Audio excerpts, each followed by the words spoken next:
Hey y'all, how y'all doing? I hope all is well. I hope everything is going well, and if it's not, it's going to get better. So today we're going to be talking about what exactly can go in your locks, what's exactly good products or ingredients to use on your locks, and also how to scope out a good loctician if you're looking for a good loctician to care for your locks and you don't want no craziness. So without further ado, let's get into it. I don't have a list because this is stuff that I don't need to make a list for it. We just got it. So things that are really good to use on locks or anything that is natural. So a lock tonic, I'm going to just show you the one that I make. I have a video and a recipe that I make on my channel, but you know, there's so many different recipes. Lock tonics are really simple to make and easy to make. You want to use either spring water or distilled water, and you want to use whatever your favorite oils are. Some people use aloe vera. Add whatever it is that you want. Just make sure it's not anything that's super heavy because you don't want buildup on your locks. So this is just spring water, and it's also shea oil and rose oil that are in here, and there's eucalyptus oil and lemongrass as well in here, and it's literally just been mixed up, and it's been what I've created for my lock tonic, and it's really lightweight. I'm gonna spray it out so you can see it. Like, see how that's lightweight? That's not gonna, you know, cause buildup on my locks. Now, you know, with the heavier stuff, like, it's okay to use conditioner as long as you dilute it down with the water. So if you're using a leave-in, if it's not a liquid leave-in that's already, you know, mixed up that you've brought, if you're making it, you know, you want to just dilute it with some water so it's not so thick on your locks, causing buildup. Girl, I'm getting tongue-tied, y'all. I'm getting tongue-tied. You don't want it to cause buildup on your locks. So any type of deep conditioner, leave-in that's thick, that's not a spray type situation, you want to use water and mix in water. Why do we mix in water? We mix in water so that way we're cutting down on product buildup, and then we can use it and keep our locks moisturized.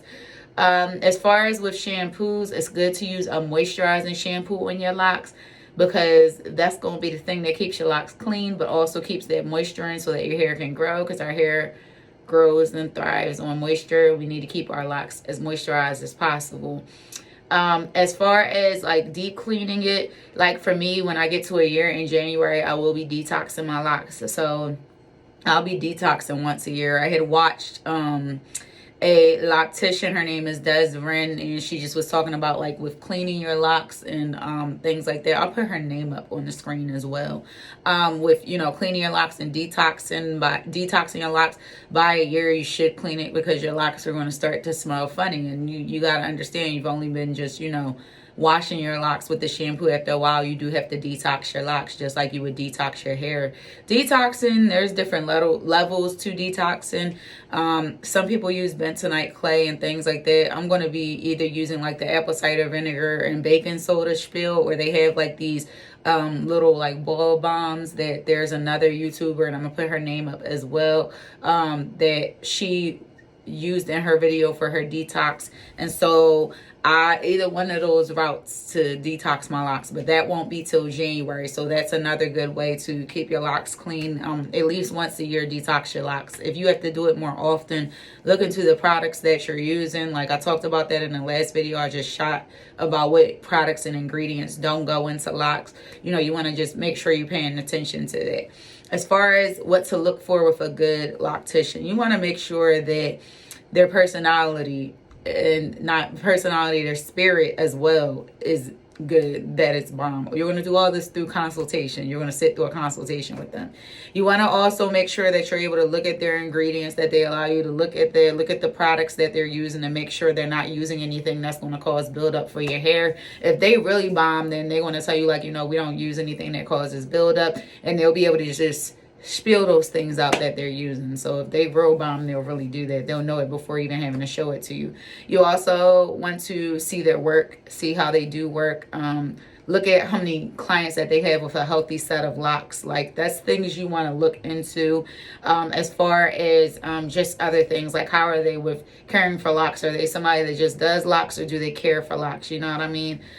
Those are things you want to ask. You want to make sure that they actually physically care for locks, because if you just get somebody that is just doing locks, then a lot of the questions you'll ask about like budding and things like that, they'll look at it as like, oh, you just need your locks retwisted down. And it's like, no, they just don't know what they're doing, and they don't know about anything about budding, and they're not going to tell you that because they want their money. You also need to look at their customer service. Like, what type of customer service are they offering? If they're running late, how late are we talking? Like, if it's hours late, that might not be somebody you want to book with.